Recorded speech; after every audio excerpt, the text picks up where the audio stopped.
It's okay, love. This is exactly how I felt earlier today. Exactly. You feel so bad that you could even engage in those thoughts, that those thoughts are inside you. It's okay to let it out. Just let it out. It's totally fine.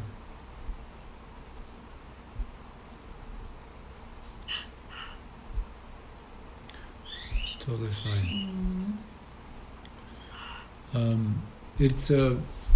It's really difficult sometimes, not sometimes, but often,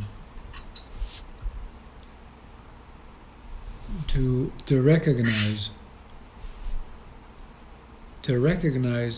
what your mind is doing, because your mind has a play. It's playing a game. To your mind, to your ego, is just a game of torture. To you, who is caught up in it, it's not a game of torture.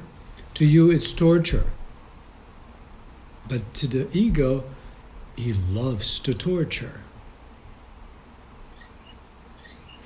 And you not recognizing it, every single thought, every emotion that passes in front of you, you, by not recognizing it and like indulging in it as it is real, acting as it matters, is what gives it pleasure. It gives it pleasure to torture you. I wish I can say that your mind is your friend.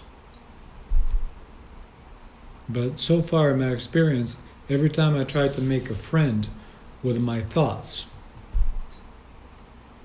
I was not successful. I would be lenient. I would be letting them, okay, maybe they're going to get better. They're going to give me some good advice, valuable advice. They're going to shut up once in a while so I can be at peace. They don't do that. The thoughts just don't do that. So, in every case, whether it's a business, your job, your personal romantic relationships, it's going to do that. It's going to find a way for conflict. And you seem to react to a certain pattern of conflict. That's probably a learned behavior. It's a learned type of pattern that repeats in your mind like a record. As soon as someone does something that is your loved one, that you consider to be your boyfriend, girlfriend, it reacts and it's saying things. And they're projected towards those people. They might have nothing to do with that. But your mind is saying that. And it's taking you and it's asking you, let's go there, let's go and punish them. Let's tell them bad things. Or do bad things to them. Or do something that would really hurt them. And that's even worse, because then later I do it to hurt myself, to not forgive myself. You know, to prove like I'm a piece of shit. And then I blame myself from the anger that I think they provoked on me, but in the end it was all me. Yeah. So it starts from within. It has nothing to do with that person. No matter how hard for you maybe is to believe that. In every moment, you're the only one responsible for your own internal state and how you react towards the other people. So they're going to provoke it. You're going to have a thought arising about what they have just done. If you manage to see the first thought when it shows up about what they did, you might be able to see the rest of the thought pattern and not to engage in that thought pattern as much. At the beginning, this might be really difficult. You might not see your thought pattern for a long time. But with practice, just to see like how your mind reacts to someone doing things.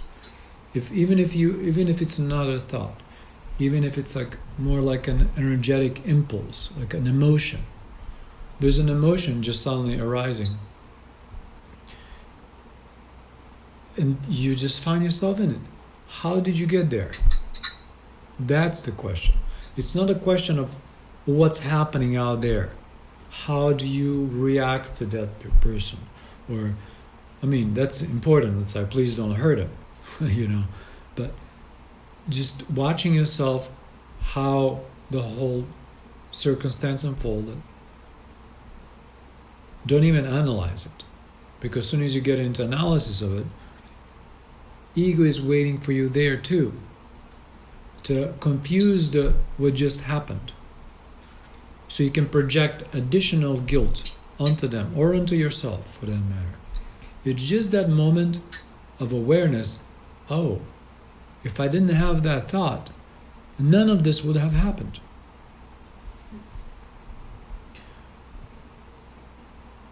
So, it's like people want a romantic advice on their romantic relationships.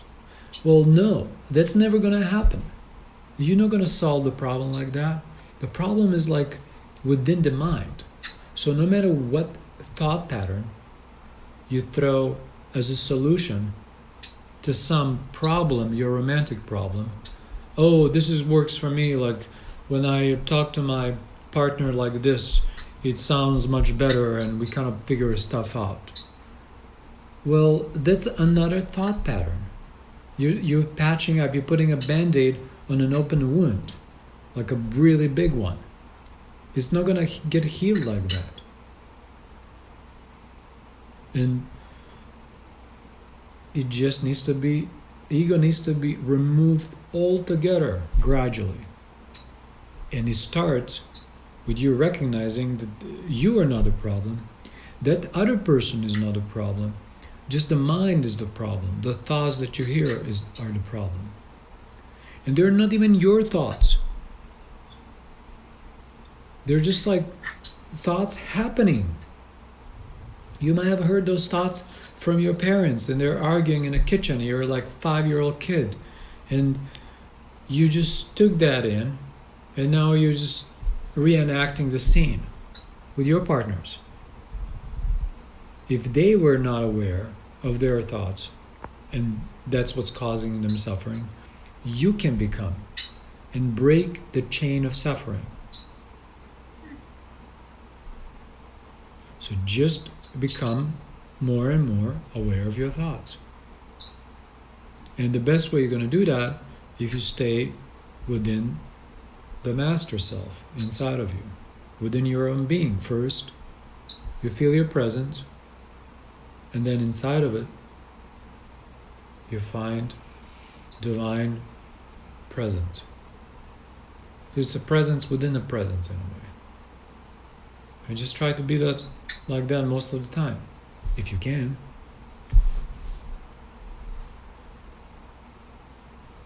That's simple enough. And through that, it almost acts like as a mirror. So whatever happens, whatever thoughts you have, you can see them so clearly.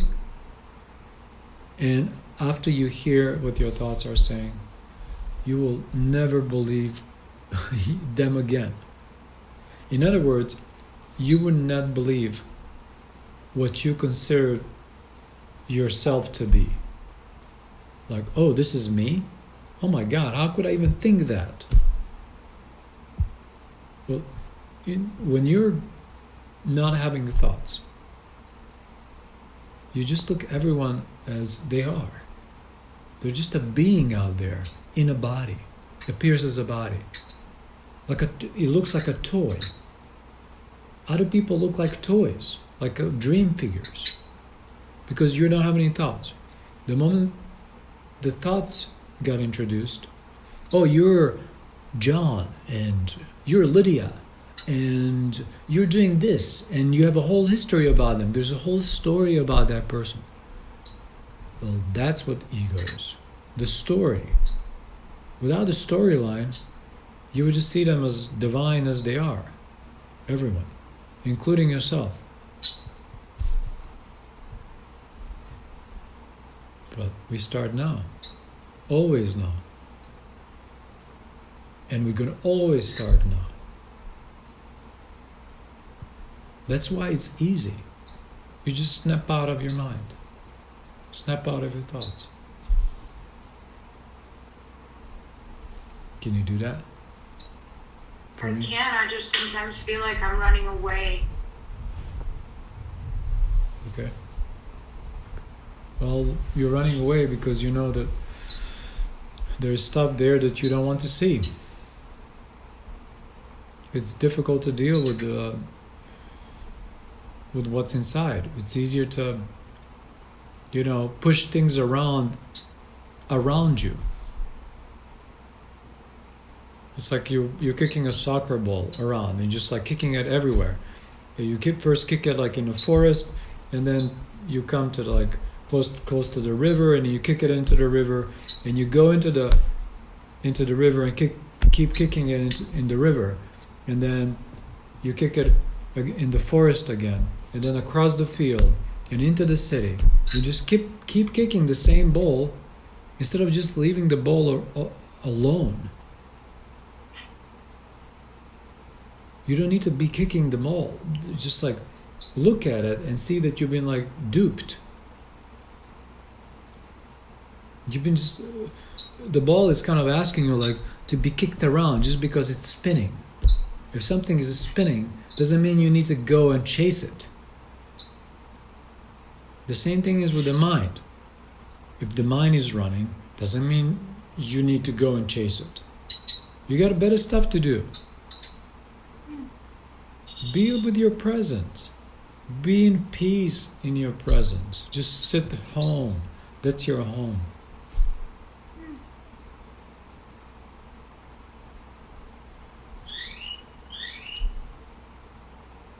That's how simple it is. And that's how difficult it is, because we are used to, kicking the ball because it spins.